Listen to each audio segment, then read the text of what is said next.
Welcome to Talk Tantra to Me. It is such an honor to be holding space for this divine knowledge to make its way into your ears and lifestyle.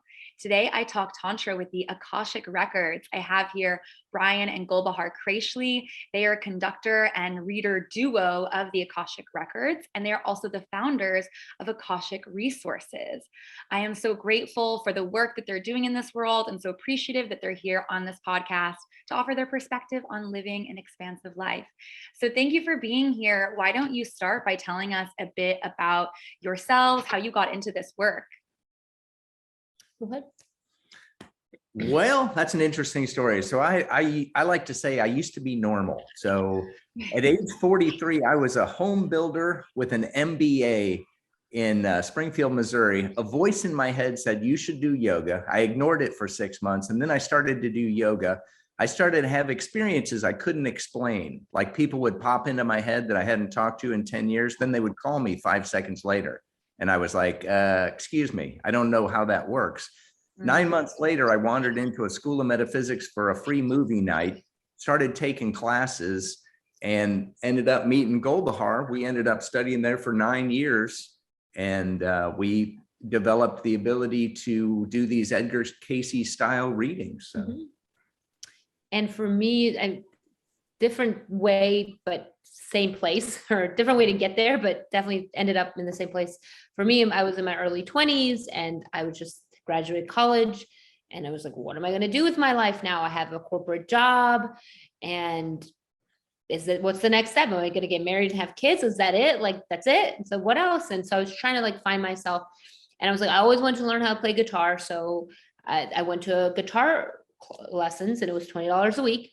And then the next week I found out there was this class called My Mastery, or not actually Mastery of Consciousness. And it was also $20 a week. So I tried the guitar class. It was cool. And then I went to the Mastery of Consciousness class, and it was like, Very cool.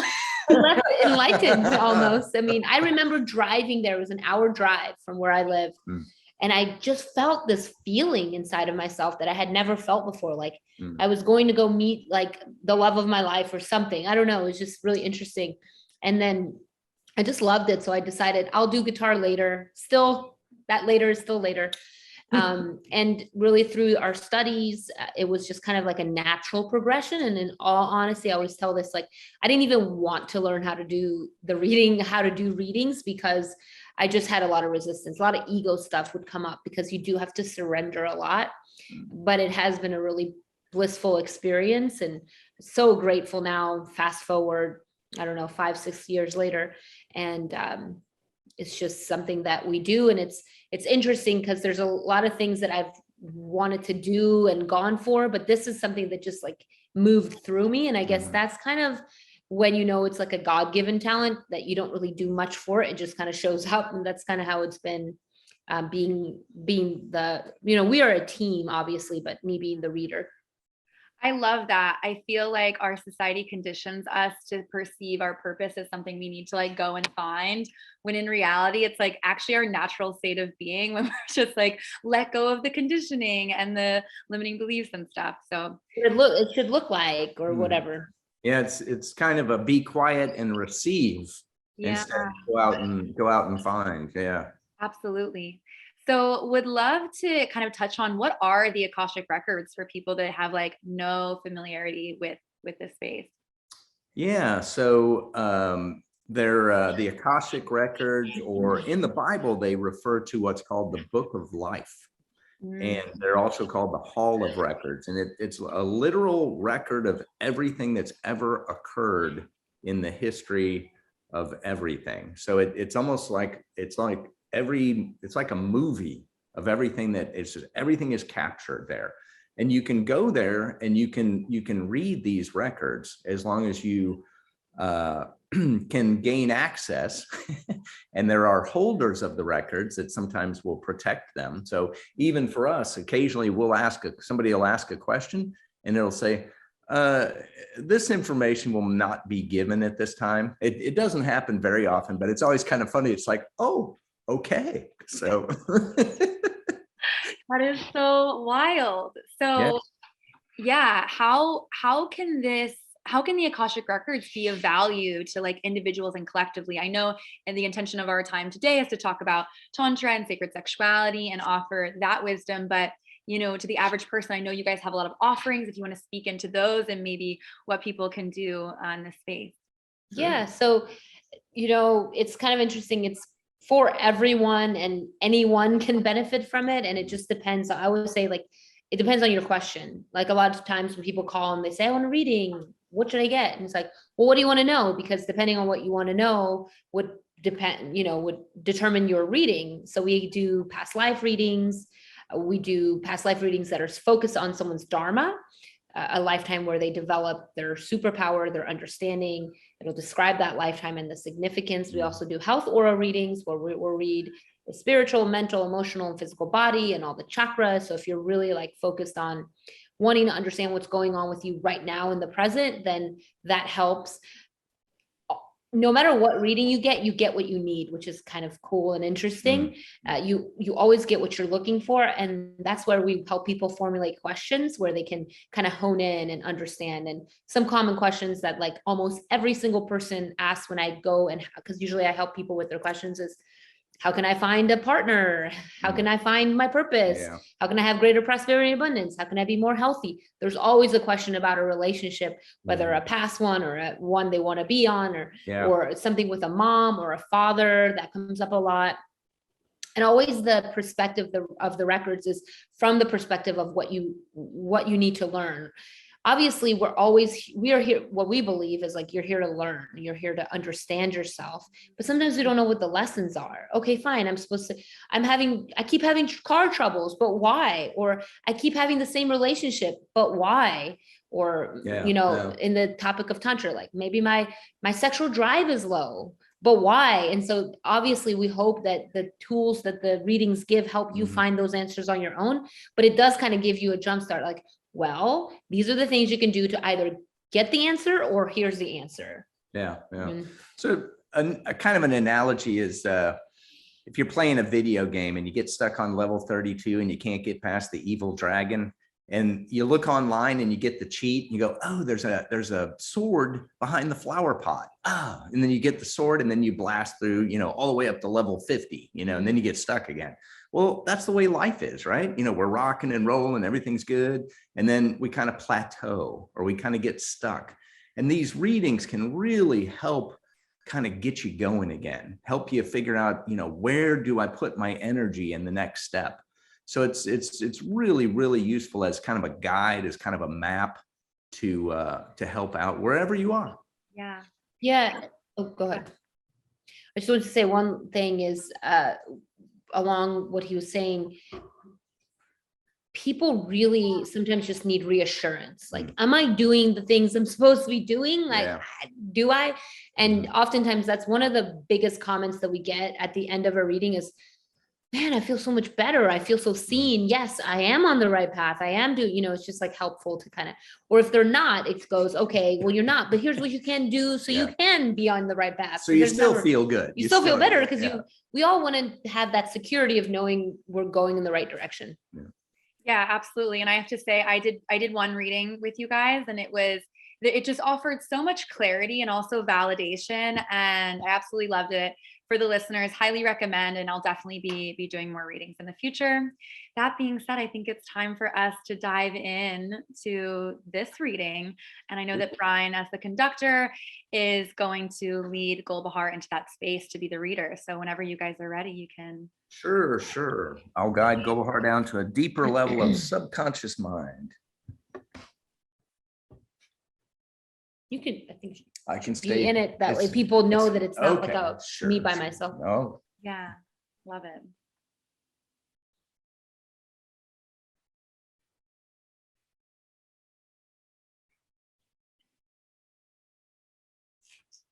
I want you to feel yourself going within. You're relaxing. You're relaxing as you're going within. You're relaxing. You're relaxing. You're relaxing as you're drifting down, going down, drifting down, going down, drifting down, going down, deeper and deeper, deeper and deeper, deeper and deeper. drifting down, down, down, going down, down, down, deeper and deeper, deeper and deeper, deeper and deeper. In a moment, I'll count backwards from 10 to 1. You'll follow me back. At the count of 1, you'll be completely relaxed and asleep in a deep and very restful level of sleep. At the count of 1, you'll be completely relaxed and asleep in the third level, the mental level of subconscious mind. You're drifting down, you're going down, you're drifting down, you're going down, you're drifting down, you're going down, deeper and deeper, deeper and deeper, deeper and deeper. Drifting down, down, down, going down, down, down, deeper and deeper, deeper and deeper, deeper and deeper. Now follow me back, 10, 9, 8, 7, 6, 5, 4, 3, 2, 1.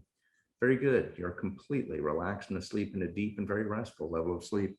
You're completely relaxed and asleep in the third level, the mental level of subconscious mind. You are the direct connection to source and the Akashic Records. You will answer all questions provided for you today. Is Tantra the same as sacred sexuality?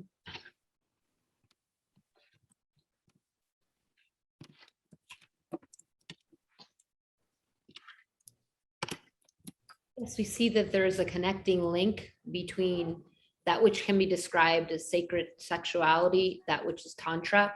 It is the capacity and the willingness to utilize the vehicle of sexual activity for the purpose of inner alignment, enlightenment, awakening, the bliss of the divine, and the opening of the chakra centers. We see that the act of sex with another individual allows two minds to meld into one, creating the space to receive God, the divine, that which is beyond the physical. This then creates the space for deep healing to occur on all levels, mentally, emotionally, and physically, and allows the space for energy to move where it needs to go. We see that dis-ease in the body often is when energy is blocked or locked. We see Tantra allows the energy that is blocked to move and therefore to provide wholeness. This is all. What is Tantra? You see, this has come from beings within the time period of Atlantis. We see at that time when individuals were coming into animal man bodies and then became entrapped, there was a sense of trying to understand correction. The entrapment, part of the entrapment occurred as the souls in animal man body were experiencing the senses, the five senses, and therefore enjoying the five physical senses that included the sexual experience. We see they became engrossed and entrapped in that sexual experience in a way that caused them to believe that they were their physical body and therefore caused the entrapment in the physical body. We see from this, there was an awareness upon the ones in the inner levels that the utilization of Tantra could assist those that had entrapped themselves in their five senses and their physical bodies to experience that which is beyond the physical form. And we see therefore Tantra in its ancient form was created during the first cycle of Atlantis and has continuously evolved in different ancient traditions to support evolutionary progression by utilizing the energies of the root chakra and allowing Kundalini energy to be utilized in a way to intersect the spirit, the mind, the soul, and the body for the experience of unity. And this unity then allows those involved to remember themselves as a whole being, to remember their essence, their true essence, and to release entrapment from physical form. This is all. How can Tantra be of service to planet Earth at this time? See, there's a tremendous amount of addiction that is being experienced on the planet. One of the addictions that is deeply and profoundly distracting and interfering with an individual's vitality is technological and food addictions. We see there's also sexual addictions that occur. The addictions occur because the individual relies upon the stimulus for their connection point, for their happiness, for the release of dopamine. We see the experience of Tantra is healing because it teaches the individual to have the connection point from within while utilizing the five physical senses, and therefore at the highest form of Tantra, It is the capacity and the ability to go beyond the five physical senses and intersect and interact with the divine.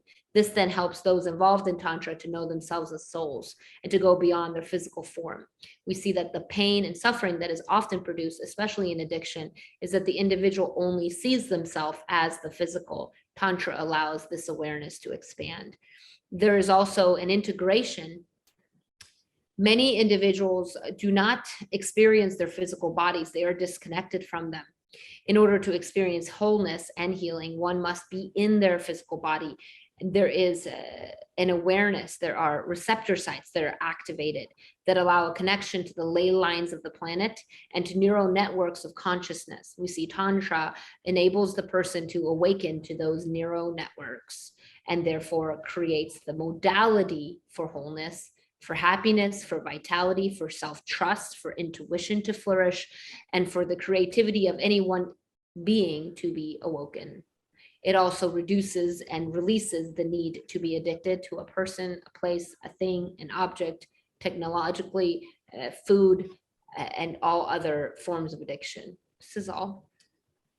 Where did Tantra come from? It appears there are lineages sprouting from many ancient civilizations, but we know the word Tantra is Sanskrit. Therefore, did it truly originate in India, or was it birthed elsewhere or in many places?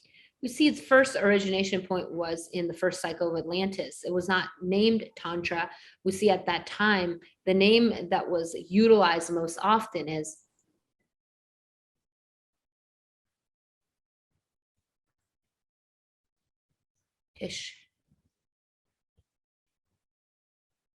Tishana.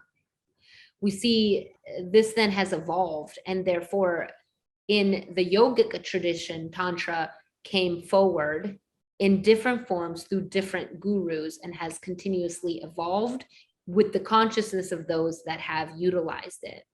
We see there are other traditions as well that have Tantra, yet it has been buried within their traditions. The example would be in the area of the Middle East, that of the Arab states and what was now known as Iran and Pakistan, before known as Persia.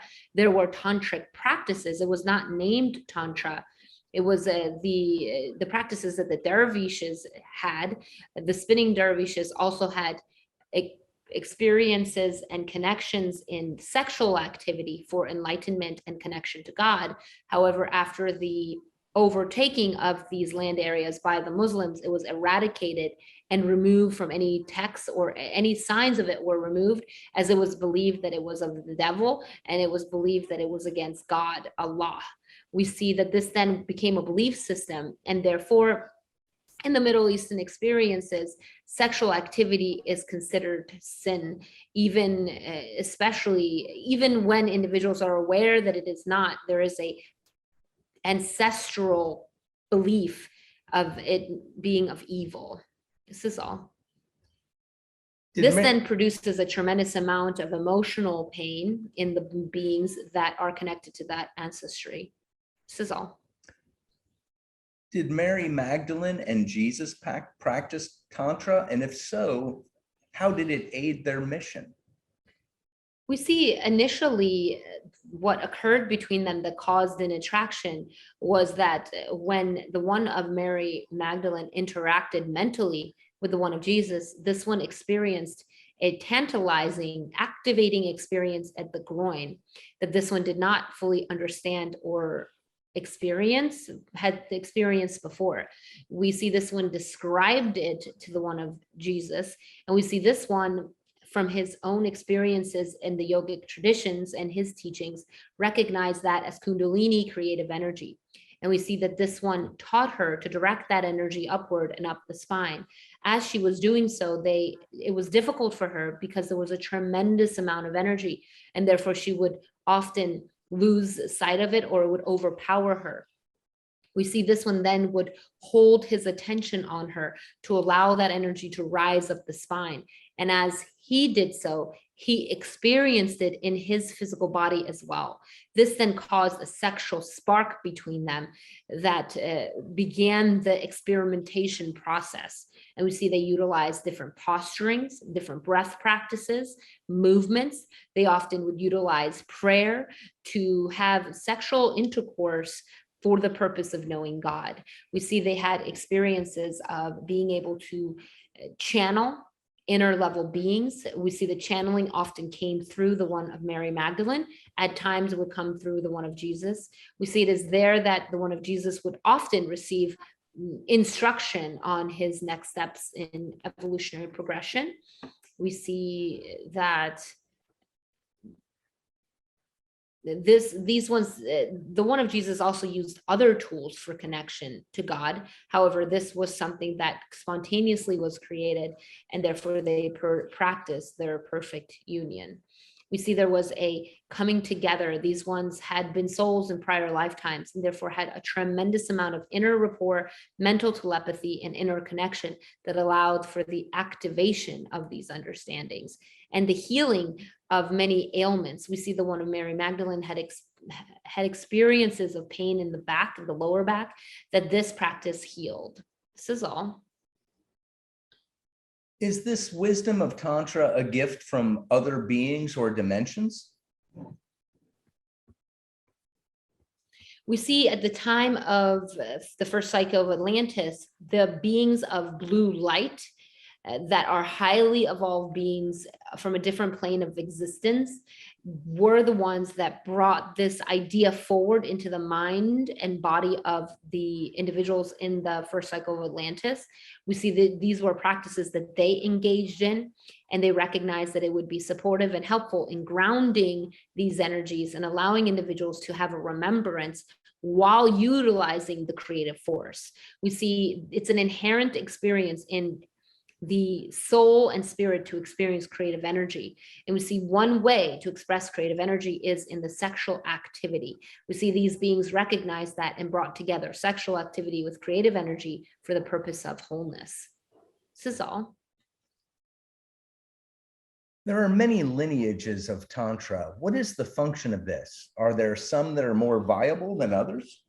We see because sexual energy as well as Kundalini creative energy is in every individual, this then is experienced differently in different individuals. And the lineages are their interpretation of what this energy is and how to utilize it. None of these are better and worse than each other. They all are ways of expression and should be honored and respected individually and collectively. We see they are designed purposefully for a subset of the human experience. And for those that are drawn to one lineage, then it is best for them. And there are many paths to God. There are many spiritual forms. There are many spiritual practices.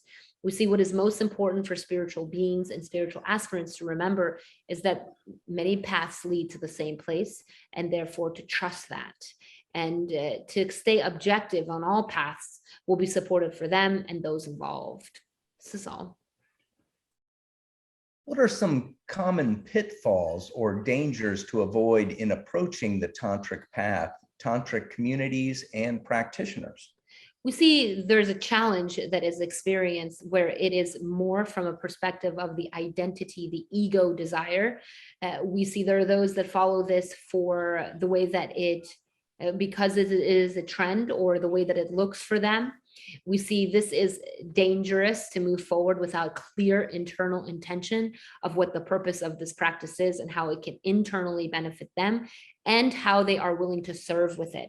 Having this clarity of their own ideal and purpose, as well as how they will serve and utilize and benefit the whole, is important to keep in mind so that one does not get lost in the energy of the experience. We see that there are those that can get trapped in the energy and get addicted to it if they do not have this clarity in mind. We see it is also important for those that are in a sacred union with one another to be aware and mindful of what they are wanting from their sacred union and how do they want to experience that sacred union with others sexually. We see that this is something that needs to be contemplated, as sexual energy binds individuals spiritually, and therefore it can become challenging if there isn't the clarity of who they are binding to and why. This is all.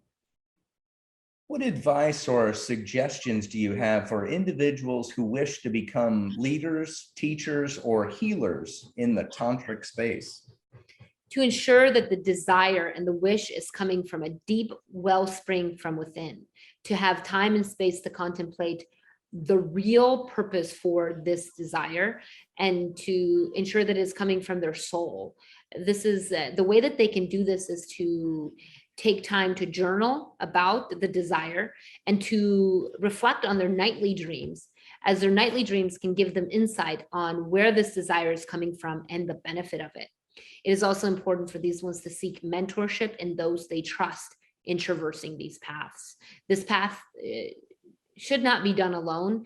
This path needs a mentor and a teacher. This is all. Anything else? Yeah, it looks like we have some time. So I have some more questions that came up as we were writing through this. And one of those is, my experience is that there, and my observation of the world is that there's a lot of sexual shame, limiting belief, guilt, and fear around sexuality. I'm curious, what is the function of that right now, and how are we going to move through it? What is the function of the guilt and the shame surrounding sexuality in the world right now, and how can we move beyond that and overcome that? We see this guilt, the shame around sexuality is the root cause of sexual abuse on the planet, on women and men. And we see that at the present time, it is only coming to the surface of individuals that have been abused, where they are communicating the abuse. However, there needs to be a step to go even further to the root cause, which is the shame that individuals have around their own sexual creative energy. Because they're ashamed, they direct it shamefully, they direct it in ways that then produces more shame for them.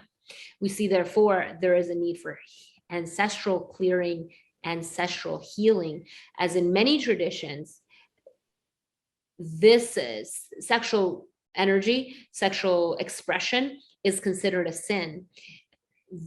The reason that this was produced as a sin is that those in high society, those that were in charge, those that had power, saw how much power this sexual creative energy, when used properly, gives an individual. And as an attempt to remove the power from beings, and this was produced as a thought of it not being an act that should be honored. We see, to heal this, Tantra's purpose at this present time is to heal this in individuals. And we see that every single person on the planet could benefit from Tantra, from forms of Tantra. We see that there is approximately 97% of beings on the planet that have some level of sexual shame within them. And therefore, Tantra and those practices heal this shame and free up creative energy. The freeing of creative energy not only supports their mental and emotional and health well-being, it also supports their creative capacity, prosperity and abundance, and the ability to live in alignment with the Dharma. We see those that stifle their sexual energy often stifle other creative energies and experience insecurity, discomfort, sadness, jealousy, and apathy. This is all. Beautiful. Another question about some of the abuse of power in the more spiritual spaces, like witnessing sexual abuse within the yoga communities, within the Tantra communities, even within Catholicism, et cetera. Is there a function there, or how can we overcome this space as well, and knowing where to put our energies? With the abuse that has been brought to the surface in the spiritual community, and in the Tantra community, the yoga community, the Catholic community, other religions, what is suggestions for how, especially in these more elevated communities, how can we overcome this? How can we learn from this and move beyond this? We see in the more elevated communities what is occurring in those people in the positions of power is that there is some blockage that occurs in their chakra system that causes the energy to not move in the direction that it needs to, therefore creating a dysfunction. And in that dysfunction, a mental dysfunction that causes them to make choices to abuse someone else. We see, in order to heal this, especially in the yogic and tantric communities, it is requirement of the teachers within this community that have sound mind and that have the power and have the understandings to keep their energy systems clean and clear by practicing honesty, self-reflection, and mentorship. It is important as individuals spiritually evolve and continue to evolve their consciousness to have mentors that they can look up to, that can guide them and aid them through the process. We see when there is the lack of receiving from a higher source, then it causes this misdirection to occur as the energies expand and it becomes difficult to direct the energies properly. The mentorship helps with the direction.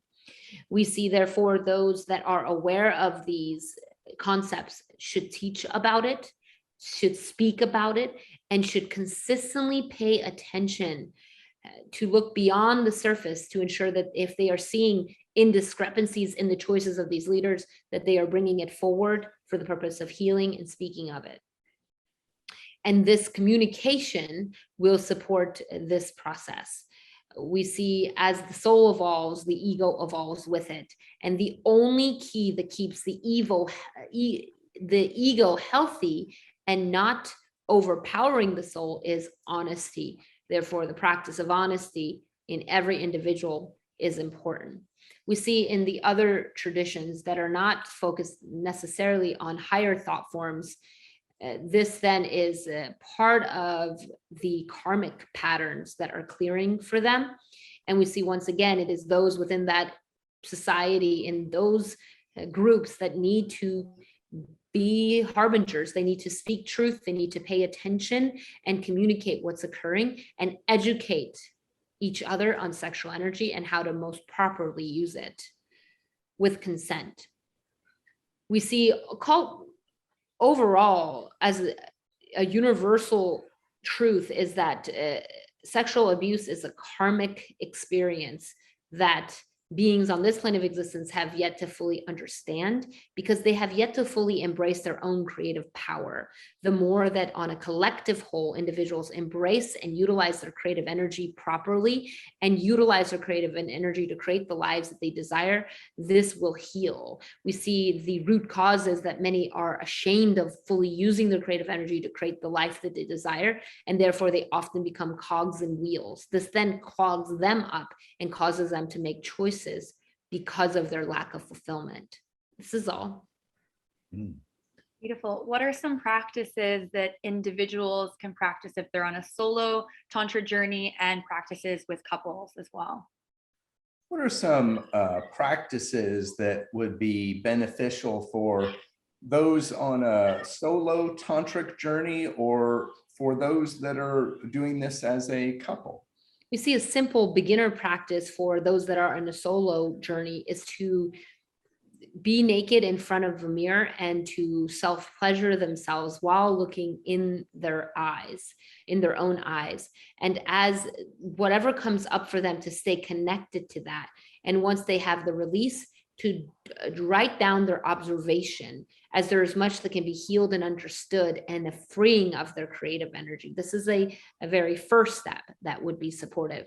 We see those in coupling, it would benefit them to have the sexual act while in front of a mirror, to help them go beyond their identities and connect more fully into the soul, as there will be something that will be revealed to them in the mirror experience.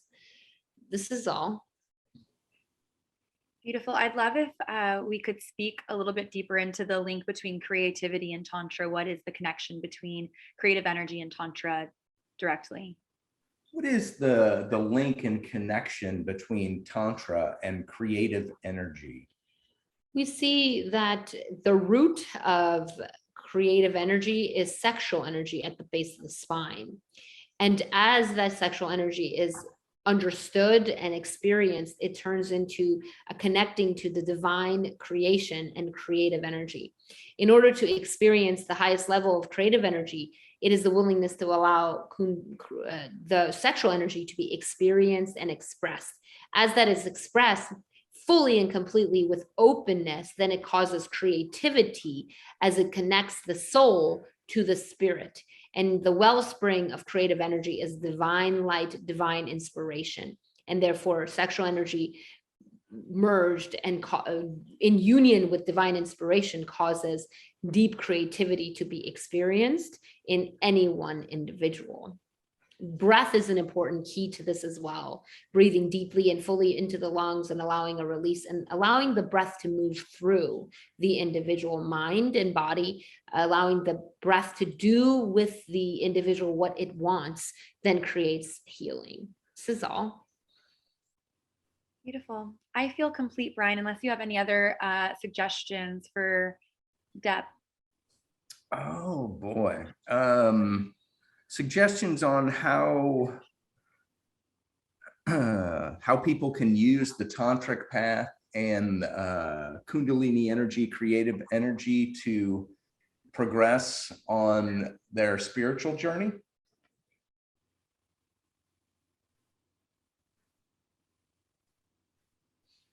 We see they can use this path for coming back into themselves. They can use it to accept themselves, to accept their bodies and their minds as a sacred vessel and a connecting space for spirit. This is all. Cool, cool. Should I bring her back? Sounds good to me. All right. You will relax and be at peace. In a moment, I will count upwards from 1 to 10. As I count upwards, the body processes will begin speeding up. At the count of 7, they will have returned to normal. At the count of 7, you may be aware of other noises about you. At the count of 10, your eyes will be open. Your attention will immediately be drawn into the physical. Your body will be completely relaxed, refreshed, and re-energized. Your mind will be alert and mentally keen. 3 deep breaths. Follow me up. 1, 2, 3, 4, 5, 6, 7, 8, 9, 10. Welcome back. That was cool. One thing we probably should mention is that Golbahar has no recollection of anything that she said. So that's why we work together as a team, so that she can completely just go beyond her conscious mind and enter her subconscious mind and become this very objective channel or source. Yeah, beautiful, wild process.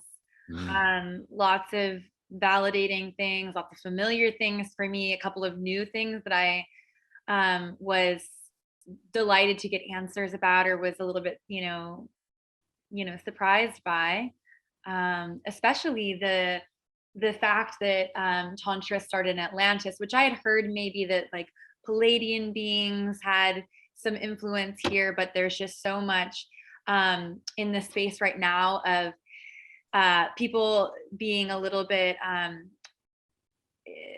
saying that it's all coming from India, and all of these other places are culturally appropriating this information. And that was interesting to hear that all of it was coming from Atlantis. That deeply resonated with me. So that's cool. What else stood out for you, since I missed everything? What else stood out? That was definitely a big one. I loved the piece about the ancestral healing. That's been a big theme in my work, especially lately. So that's something that there's some other resources on the podcast for people if they're interested in that. Let's see. I'll need to go back and listen every time. I mean, last time too, with my reading with you guys, it was like, whoosh. Right.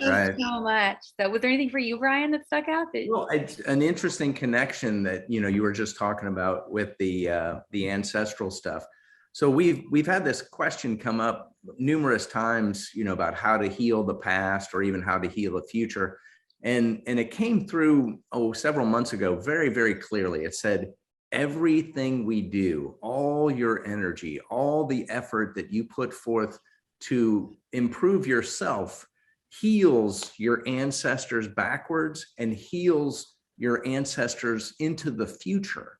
And I thought, man, what a beautiful thing when we feel like, we're not getting anywhere, we're not making any progress. The reality is we're always making progress. We're always, doing the healing work. So that's cool. Yeah, it's wild. Speaking from personal experience, like I can see it in my relationship with my mother and the things that she's now asking me about that I have, the answers to. And it's wild. Like, she never had interest in these things before. So it's interesting when it just starts to like physically manifest. It's one thing to, think like, yes, I'm going to, raise my kids differently than I was raised and all those things. But to actually see it happening in front of your eyes is just incredible. So I really resonate with that as well. Yeah. That's so Beautiful. cool. Sorry, did you have something? No, okay. Beautiful. So we're going to kind of wrap up at this point, unless you guys have anything else you'd like to add. Maybe you'd like to speak into how people can find you and support you and become involved in your work. Sure. So the name of our business is Akashic Resources, and that's AKASHIC. And our website is the same. Our Facebook group is the same. And so AkashicResources.com. And we do, this was kind of a universal thing. So it's a little bit like an Abraham Hicks. And we actually have one coming up on our Facebook group this Saturday where people can send in questions and you can view it free on the Akashic Resources Facebook group. Email us your questions and then we'll ask them. And then we also do more of an Edgar Cayce style personal reading, which is what you got to experience.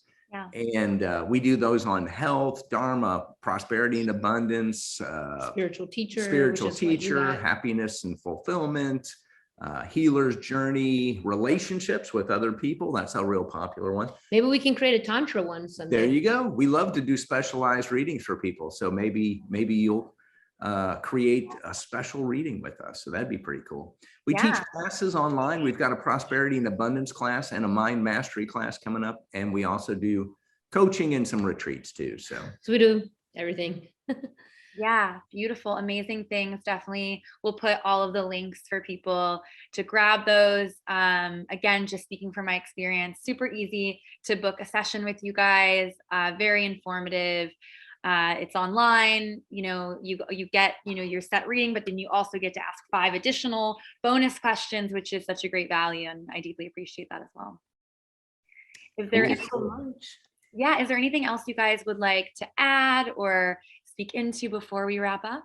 Well, I just want to thank you for, I'm really impressed by you that I've always wanted to do a podcast and here you are, you're doing your podcast. I saw your website. It's beautiful. It's something that the world needs, I think. And it sounds really, just want to say, thank you for including us in your podcast and thank you for serving the world. Yeah, you can kind of see when somebody's in alignment with their dharma, when somebody's really in alignment with their mission and purpose, it's a beautiful thing to experience. They kind of radiate outwardly. Then, and that's, frankly, I've had all kinds of careers in my life, and now I really feel like I am living my dharma of fulfillment, because it's very fulfilling to help people in such a meaningful way. So. Yeah.